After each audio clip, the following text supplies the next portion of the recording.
Eu estava com o dedo suspenso por cima do botão enviar, quando ouvi o terceiro áudio da minha irmã. Helena, deixa-te de dramas e transfere os 7.200 antes das 5. A Olivia já está no provador. Se estragares isto, juro-te que ela nunca mais te olha da mesma maneira. Fiquei a olhar para o ecrã sem respirar. Em cima do pedido vinha uma fotografia da minha sobrinha, sorridente, dentro de um vestido dourado demasiado brilhante para uma rapariga que sempre preferiu lápis de carvão a lantejoulas. A legenda, escrita pela minha irmã e publicada no story dela, dizia: "A tia Helena está a tornar este sonho possível. O pior não era o dinheiro, era saber que uma miúda de 16 anos estava a sorrir dentro de uma mentira montada à minha volta. Se tens uns minutos para ouvir a minha história, fica até ao fim. Porque o que a minha irmã tentou arrancar-me naquele dia não foram apenas $7.200, e foi a última parte de mim que ainda acreditava que família e chantagem eram coisas diferentes. E antes de te contar como isto tudo virou do avesso, subscreve o canal, porque histórias assim não aparecem todos os dias, e acredita, vais querer ouvir até o fim, a forma como tudo acabou. É já agora. Diz-me nos comentários de que cidade estás a ver isto, e que horas são aí desse lado. Gosto mesmo de perceber até onde estas histórias chegam. A minha irmã chama-se Vanessa. É 3 anos mais velha do que eu e sempre teve um talento raro. Transformar necessidade em espetáculo e culpa em moeda. Há pessoas que entram numa sala e trazem paz. E a Vanessa entrava e trazia urgência. Sempre foi assim, desde pequena. Se partia alguma coisa, chorava antes de alguém perguntar quem tinha sido. Se precisava de ajuda, fazia parecer que recusar era crueldade. E os meus pais... Bem, os meus pais passaram a vida inteira a confundir amor com cedência. Eu era a irmã estável, a organizada. A que estudou, trabalhou, comprou um apartamento pequeno, pagou as contas a horas e aprendeu cedo a não pedir muito. Durante anos achei que isso me protegia. Não protegia. Só me tornou útil. A única pessoa naquela família que via a Vanessa com clareza era o marido dela, o Noah. E Noah não era santo nenhum, mas era tranquilo. Tinha aquela calma de quem pensa antes de falar, e talvez por isso a minha sobrinha Olivia se parecesse mais com ele. Quieta. Observadora. Sensível. A Vanessa dizia sempre que a filha era difícil de entusiasmar, como se uma criança introspectiva fosse um problema a resolver. O Noah dizia outra coisa. Dizia que a Olivia não precisava de barulho para ser feliz. 4 anos antes daquela mensagem dos 7.200, o Noah morreu de forma absurda. Um aneurisma. Tinha 41 anos. Numa semana estava a montar uma estante no quarto da filha. Na seguinte, estávamos todos vestidos de preto a fingir que sabíamos continuar. Eu ainda me lembro de uma conversa que tive com ele meses antes de morrer. Estávamos os dois na varanda de minha casa depois de a Vanessa lhe ter feito mais uma cena por causa de dinheiro. Ele ficou a olhar para a rua durante uns segundos e disse-me quase em voz baixa: "Ish, se alguma vez me acontecer alguma coisa, ajuda a Olivia sempre que puderes, mas nunca lhe des dinheiro a ela.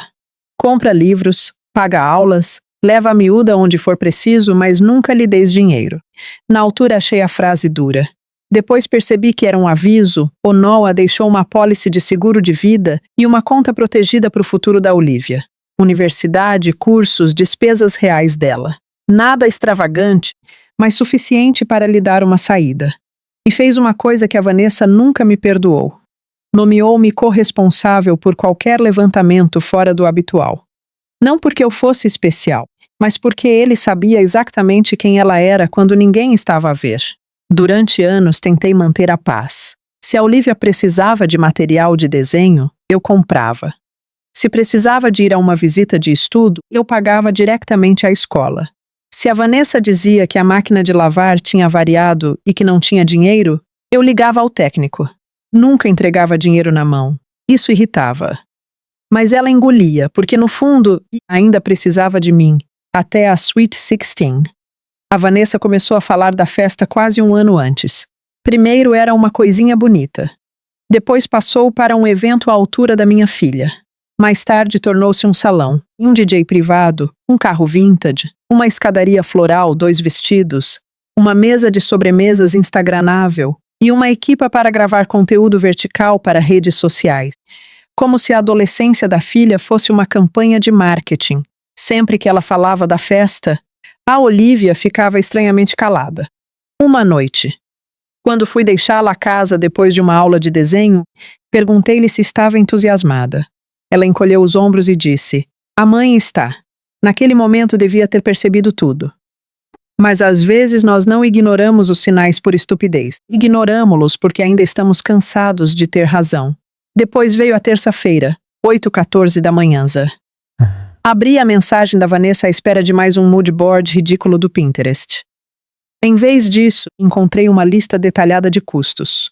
Tudo com cores, notas e o valor final destacado a amarelo. Aluguer do salão, 2.900. DJ e som, 1.350.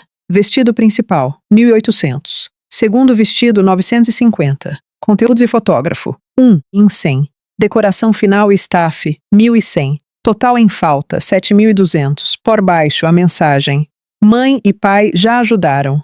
Eu já pus o que pude. Falta a tua parte. Faz a transferência até ao meio-dia para não humilhares a Olivia. A tua parte. Nem pedido foi. Foi factura?" Respondi apenas: "Não." Menos de 1 minuto depois, o telemóvel começou a aquecer-me na mão. Primeiro a Vanessa, depois a minha mãe, depois o meu pai, depois uma tia com quem eu não falava há 5 meses, depois um primo que só aparece quando há heranças, casamentos ou dramas. O meu pai escreveu uma frase que eu ainda hoje consigo ouvir dentro do peito: "Ou pagas ou, em para nós. Acabaste." Li aquilo 2 vezes, não porque não tivesse percebido, mas porque uma parte de mim ainda estava a tentar decidir se isto era real. Ser posta à margem da família por causa de uma festa já seria ridículo. Mas eu sabia que não era pela festa. Era pela recusa. Era por eu ter dito não num sistema inteiro montado à volta do meu sim. Fiquei uns segundos a olhar para o valor, 7.200. Era demasiado exato. A Vanessa nunca pedia valores exatos. Pedia o que puderes só para tapar esta parte só até o fim do mês. Aquele número vinha de algum lado, de uma factura real, de uma urgência real. E de repente, lembrei-me da conta do Noah. Foi então que fiz a única chamada que mudou tudo. Liguei para a administradora do fundo da Olivia. Atendeu-me uma mulher chamada Meredith, que já me conhecia há anos. Eu tentei manter a voz firme. "Tenho uma pergunta simples", disse-lhe. "Uma festa de Sweet Sixteens pode ser paga com o fundo da Olivia?" Houve uma pequena pausa do outro lado. "Não", respondeu ela. "Por quê?" Eu ia dizer-lhe apenas que a minha irmã me estava a pressionar e que queria ter a certeza dos limites. Mas a Meredith interrompeu-me antes. "Helena, espera um momento." Ouvi teclado. Silêncio. Mais teclado. Quando voltou a falar, a voz dela já não era neutra. "A tua irmã submeteu esta manhã 3 pedidos de desembolso. O total é 7.200. Vieram com uma autorização anexa em teu nome." O meu corpo ficou frio. "Em meu nome?" Assinatura digital. "E também há um pedido de há 2 semanas por 4.800, classificado como Programa Intensivo de Artes para a Olivia." Fechei os olhos. A Olivia nunca fez programa intensivo nenhum. Nessa altura estava comigo, num sábado, a pintar gaivotas num caderno barato à beira-rio. "Meredith", eu disse. E a minha própria voz pareceu vir de muito longe. "Eu não assinei nada." Ela inspirou fundo. "Vou congelar tudo já. E vou enviar-te os documentos." Quando o e-mail chegou, senti o estômago cair. A assinatura era minha. Ou melhor, parecia. Copiada de formulários antigos. Provavelmente digitalizada a partir de papéis do funeral do Noah. Por baixo, as despesas vinham disfarçadas com títulos quase insultuosos de tão cínicos. Desenvolvimento social, evento de integração juvenil, experiência artística, suporte emocional de marco etário. Era uma festa. Uma festa com flores suspensas, espelho de selfies e um vestido que custava mais do que o primeiro carro que eu tive. Mas avisa pior. A Meredith, prudência, anexou também o histórico dos últimos 2 anos. Foi assim que descobri que aquilo não era um impulso. Era um padrão .3 e 200 para apoio acadêmico especial. Na mesma semana em que a Vanessa publicou uma cozinha nova. 2.750 para dispositivo educativo. O portátil da Olivia continuava a ser o mesmo, velho, com uma tecla solta. 5. 100 para retiro de recuperação emocional. coincidindo com as férias da Vanessa em Scottsdale, cheias de cocktails cor-de-rosa e fotos à beira da piscina. 1.900 para material artístico avançado, a Olivia andava a racionar marcadores, porque, segundo a mãe, este mês não dava. Ali, pela primeira vez, percebi que os 7.200 não eram o começo da história. Eram apenas o momento em que ela acreditou que eu já estava suficientemente cansada para fechar os olhos. Liguei logo a seguir a Eva, a prima do Noah, que tratou da parte legal da conta quando ele morreu. Não precisei de dramatizar. Bastou-lhe ouvir a assinatura falsa e beneficiária menor para ficar gelada. Não respondas a mais ninguém, disse-me ela. Guarda tudo. Áudios, mensagens, posts. E, Helena, se tu ignorasses isto, podias ficar implicada por omissão. Foi a primeira vez nesse dia em que senti medo por mim. Até aí eu só estava magoada. A partir dali percebi que a Vanessa não estava apenas a extorquir-me emocionalmente. Estava a usar o nome da filha e o meu para roubar o futuro dela. Nessa noite, às 21h40, tocaram-me a campainha.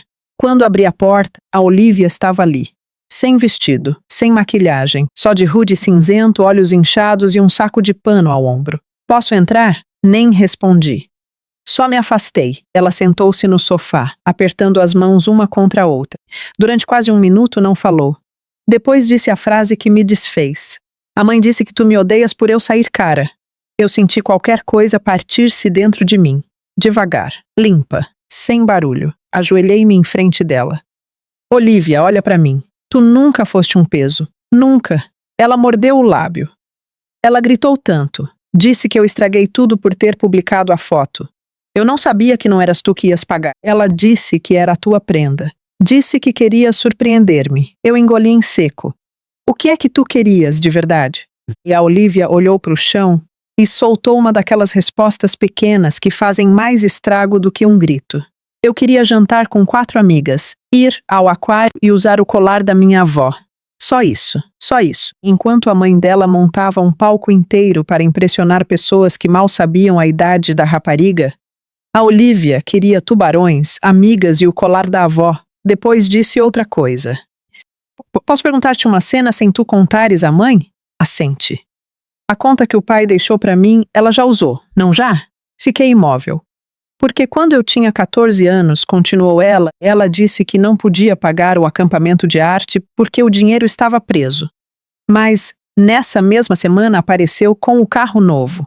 E eu comecei a perceber que, sempre que ela dizia isto é para ti, nunca era para mim. Há momentos em que a verdade não chega como revelação. Chega como confirmação de um luto antigo. Na manhã seguinte, a Eva apresentou um pedido de auditoria de emergência e bloqueio judicial do fundo. Eu entreguei tudo: os áudios da Vanessa, a mensagem do meu pai, os pedidos falsos, os stories, até capturas de comentários de familiares a chamar-me fria, invejosa, amarga, tudo escrito, sem saberem que cada palavra só reforçava o padrão de pressão. A reação da minha família foi exatamente a que eu esperava. A minha mãe ligou a chorar, não por a neta ter sido roubada, mas por eu estar a destruir a imagem da tua irmã. O meu pai veio ao meu prédio sem avisar e disse-me, no corredor, com aquela calma perigosa que antecede o veneno. Era só uma festa. Foste longe demais. Eu olhei para ele e respondi o que nunca lhe tinha respondido em 38 anos. Não foi por uma festa. Foi porque vocês ensinaram a Vanessa a confundir amor com acesso. Ele ficou branco. Não de remorsos, de choque. Como se eu tivesse quebrado uma regra antiga da casa que só existia para me manter pequena. 2 dias depois, houve uma reunião de família em casa dos meus pais. Chamaram-lhe assim para parecer civilizado. Na prática, era um julgamento. Fui porque a Olivia me pediu. Queria estar presente quando a verdade deixasse de ser sussurro. A Vanessa já lá estava quando entrei. Perfeita, maquilhada, de blazer creme, com uma pasta cor-de-rosa em cima da mesa como se fosse ela a adulta responsável da sala.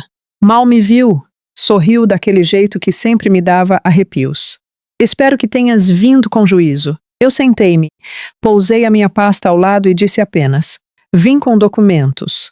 Durante 20 minutos ela tentou reescrever a realidade. Disse que eu estava desequilibrada, que me sentia sozinha e queria castigar uma mãe viúva, que tudo fora um mal-entendido técnico, que o dinheiro ia ser reposto, que a Olivia merecia uma memória bonita depois de perder o pai. Foi então que a Eva, que entrou 2 minutos depois, sem ninguém esperar, abriu a minha pasta e começou a pôr papéis em cima da mesa. 1, 2, 3. O histórico de levantamentos. Os pedidos falsos. A comparação das assinaturas. O bloqueio formal. A notificação de investigação por fraude documental. E, por fim, a estimativa total do valor desviado, $41.630. A minha mãe levou a mão à boca. Meu pai tentou dizer qualquer coisa, mas não saiu. A Vanessa fez o que sempre fazia quando era encurralada. Atacou. Tudo isso foi para a Olivia, para a casa dela, para o bem-estar dela, para a estabilidade dela. E foi a própria filha que a calou, a Olivia, que até aí estivera quieta na ponta do sofá, levantou a cabeça e disse, com uma voz tão baixa que toda a gente teve de se inclinar para ouvir. Então por que é que eu tive de fingir à escola que tinha perdido as propinas do curso de desenho? Silêncio. Por que é que disseste que o portátil novo vinha no Natal e nunca veio? Mais silêncio. E por que é que o meu aniversário tinha de parecer uma campanha, se eu só te disse que queria uma noite tranquila? A Vanessa abriu a boca, fechou-a, voltou a abrir. Nenhuma mãe devia ser destruída na frente da filha. Mas naquele momento não fui eu que a destruí. Foi a distância entre a versão dela e a verdade. A festa foi cancelada nessa mesma tarde. Não por mim. Pelos próprios fornecedores, que receberam as notificações legais e perceberam que os documentos estavam contaminados por fraude. O salão não quis o nome deles ligado ao caso. O estilista reteve o segundo vestido. O DJ exigiu o pagamento integral imediato e desapareceu quando percebeu que ninguém o tinha. E a Vanessa, que durante meses vendeu aquela noite como prova de que era uma mãe extraordinária, ficou apenas com caixas de decoração, contratos mortos e uma filha que já não a olhava da mesma forma. Mas a parte mais estranha é que a minha vingança nunca foi ver a festa cair. Foi ver a Olivia respirar. No dia em que ela fez 16 anos, levei-a ao aquário. Fomos de sapatilhas. Comemos batatas fritas demasiado salgadas. Vimos uma raia passar por cima de nós como uma sombra elegante. À noite, jantamos num sítio pequeno, só nós as 2 e 4 amigas dela. Ofereci-lhe o colar da avó, que a minha mãe nunca teve coragem de lhe dar, porque dizia que ela ainda não tinha maturidade. A Olivia pô-lo ao pescoço e tocou-lhe como se estivesse a tocar numa memória viva. Quando voltamos para o carro, ela ficou uns segundos a olhar pela janela e disse: "Foi o primeiro aniversário em que eu não tive de actuar." Eu virei-me para ela e durante um instante vi o Noah no rosto dela, e não na forma. Na quietude, meses depois, a auditoria terminou. A Vanessa foi obrigada a aceitar um acordo pesado. Perdeu qualquer acesso autônomo ao fundo da filha. Ficou obrigada à restituição escalonada. A gestão passou a ser acompanhada externamente até a maioridade da Olivia. Os meus pais tentaram remendar a narrativa, como sempre fazem as pessoas que viveram demasiado tempo do lado confortável da mentira. Mas já era tarde. Quando a verdade ganha datas, valores e assinaturas, fica difícil chamá-la drama. A minha relação com a minha família nunca voltou ao que era. Graças a Deus, a Olivia continuou a ver-me. Entrou num programa de verão de artes a sério desta vez, pago diretamente, sem filtros, sem desvios, sem mãos alheias. A Vanessa ainda tenta aparecer bonita nas redes sociais, mas perdeu a única plateia que realmente lhe interessava, a filha. Há umas semanas, a Olivia mostrou-me um desenho novo. Era uma rapariga de vestido simples, descalça, a sair de um palco cheio de luzes falsas e a caminhar em direção ao mar.